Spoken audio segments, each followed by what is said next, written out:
When arriving in Israel, you first come to the modern city of Tel Aviv. Tel Aviv has an international airport. This harbor is Joppa, where Jonah ran from God to go to Tarshish as he tried to run for the will of God. Didn't want to go down to Nineveh to preach. And this is in Jonah chapter 1, verse 3. And today Joppa is a suburb of Tel Aviv. On the outskirts of Caesarea, you find a remnant of a Roman aqueduct. In 25 BC, Herod built the city of Caesarea, and he built a large harbor that stood in this spot. It was an artificial harbor on the Mediterranean Sea, and since then most of it's been washed away. Caesarea included a large chariot racetrack next to the beach. And unlike other kings, Herod didn't use slave labor to build his projects. He paid his laborers very well. And I was just looking at the old chariot track, and I was just thinking how interesting it would be to watch a chariot race. Probably be more interesting than a football game. Those horses and chariots and the dust, and then you had the Mediterranean Sea on the other side. These are some of the bleachers they would sit on as they watched it. It was a very rich and wealthy city. In later years, Caesarea became the seat of the Roman government in Judea, and Pilate actually lived here in Caesarea. You can see there's a little fortress out there, and here it is on that peninsula, that fortress, and there's a prayer tower, a Muslim prayer tower today. Now Peter brought the gospel to the Gentiles in Caesarea. He came to see Cornelius in Acts chapter 10, and here's an amphitheater that stood all these years from the days of Herod. And there's a good chance that Paul defended himself before Felix the governor, who trembled as Paul preached to him the way of salvation. And this is in Acts chapter 24. And then in Acts chapter 25 and 26, we find that Paul stood before Festus, and he stood before King Agrippa, who said he was almost persuaded, and it may have been in this very arena. This here is Mount Carmel. This is where Elijah had his famous contest between the 450 prophets of Baal and Jehovah. And they say that you could see the smoke and fire for miles. And this took place in 1 Kings chapter 18, verse 19. And here's a statue to commemorate that event between Elijah and the prophets of Baal. Now we come to the battlefield of all nations. This is the Jezreel Valley. And this is where the final battle of Armageddon will take place in Revelation chapter 16. And it was an awe-inspiring event as we stood there, knowing that soon there's going to be a battle between the nations of the world and Jesus Christ. And it was a huge valley. You know, we're on the cliffs of Megiddo looking out across, and you can see the bordering nations all around you. And you can see Syria, Lebanon, and Jordan. And truly, this valley could hold all the nations of the world. And there we are on the cliffs of Megiddo looking down. Now here's some wheat fields. And Israel's a very industrious nation. Unlike those Arab nations around them, they try to make every bit of land fertile. And here they got wheat fields, and then they have cornfields and apple orchards and olive orchards and fig trees. They have produce of all kinds and industry and chemical factories. And then it's interesting, when you come to any other borders, you'll see all this productive farmland, and then so on the very other side, you'll see desert in the Arab countries.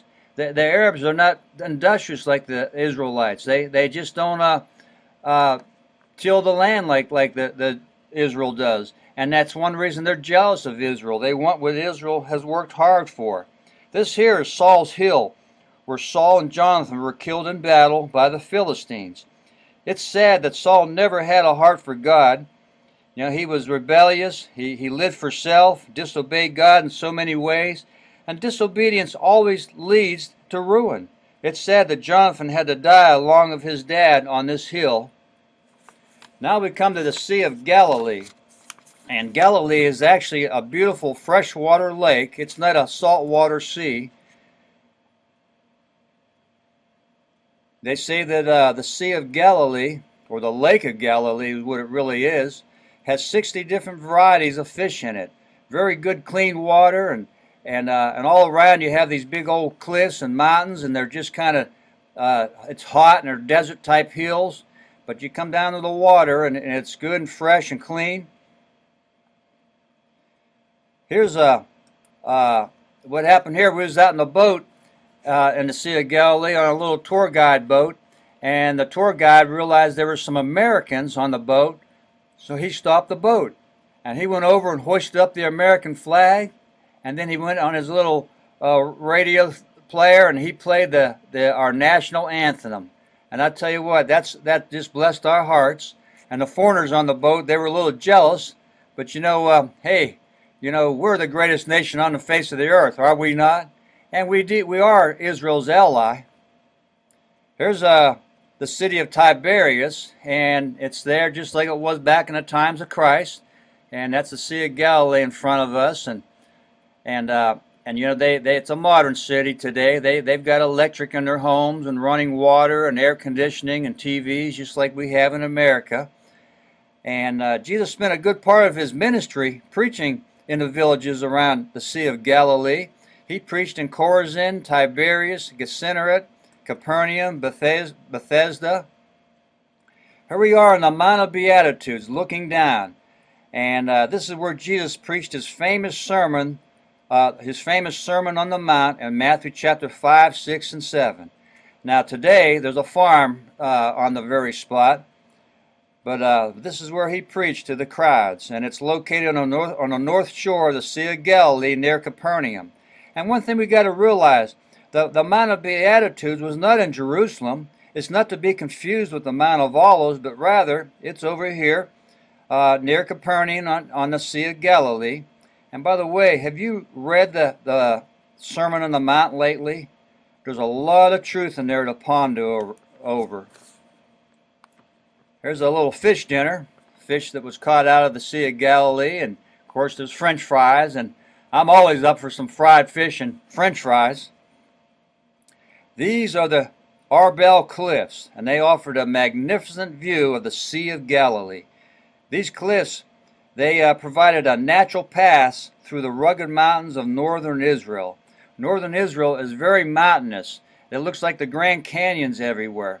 And this is one of the few passes that cut through it all that neighboring countries could come through, or caravans could come through and enter into the land of Israel. But one thing about this place, as caravans would pass through, bandits would hide out in the many natural caves along this pass, and they would plunder the travelers. But Herod eventually flushed them out with fire and killed them off. And here, as you go by these cliffs, you can see how they just shoot straight up from nothing. And there's Tiberias below, and as you come to the outskirts of Tiberias, these cliffs just go way up into the sky. And Jesus often passed by these cliffs as he traveled from Nazareth to Capernaum. And in Mark chapter 6, starting at verse 53 to verse 56, it says he healed many of the sick and performed miracles on the way to Capernaum. And he might have traveled that very road down below. And again, this is the cliffs looking around and those rugged mountains, just a breathtaking view. Jesus, the Bible tells us, they say that he often retired up on these cliffs here to pray and spend time with God. And from there you can see all around. And this spot that I'm standing in was a very likely spot where he knelt down and prayed at times so he can get a good view of the countryside.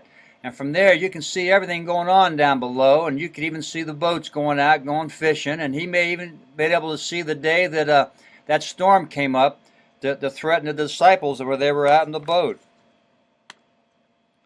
This here is one of the tributaries to the Jordan River, and it's coming out of a mountainside, and it's cold, it's clear, and the Israelites they've stocked it with trout. Now you read in the Bible about the elders being at the gates of the city to take care of civil matters. When in the book of Ruth, when Boaz wanted to get married to Ruth, he talked with the elders at the gates of the city.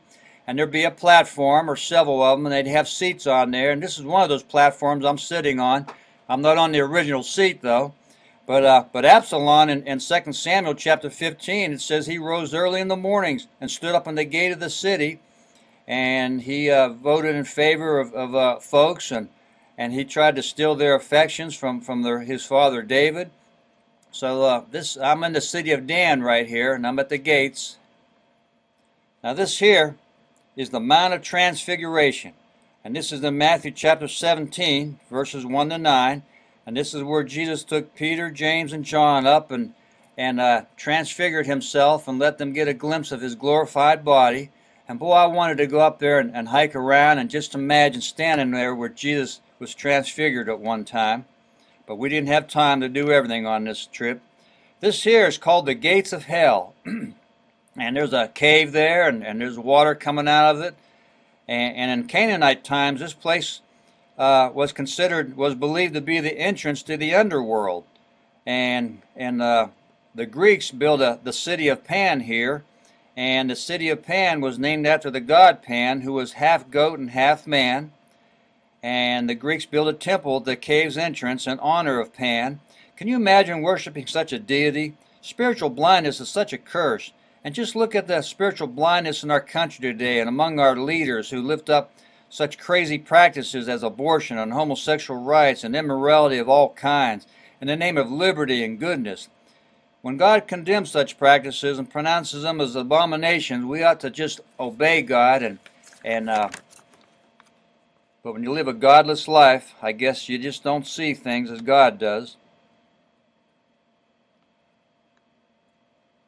Now, the creek coming out of this cave is another tributary to the Jordan River, and it too is very cold and clear and has trout, and we weren't allowed to fish there.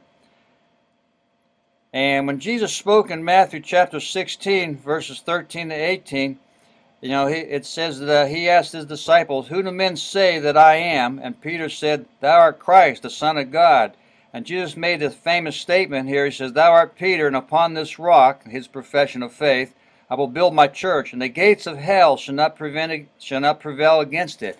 And when he mentioned the gates of hell, he had this very place in mind.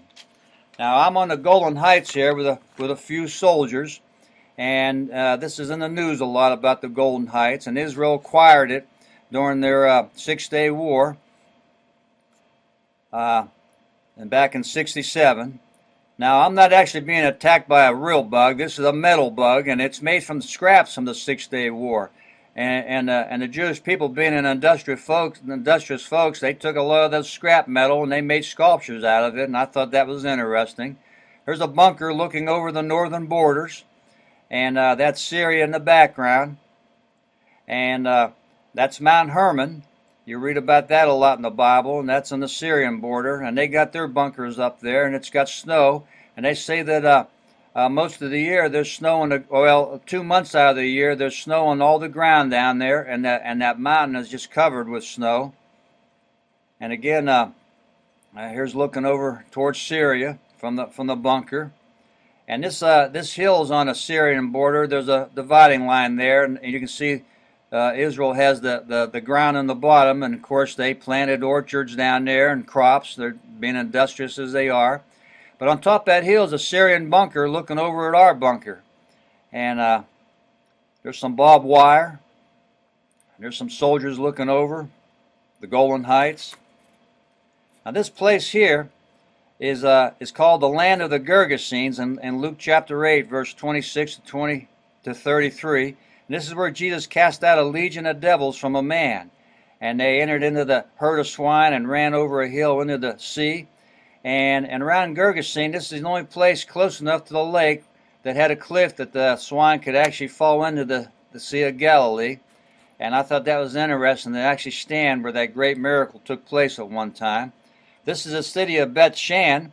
It's one of the best preserved Roman cities in Israel. And originally Joshua allotted it to the tribe of Manasseh, but they never conquered it.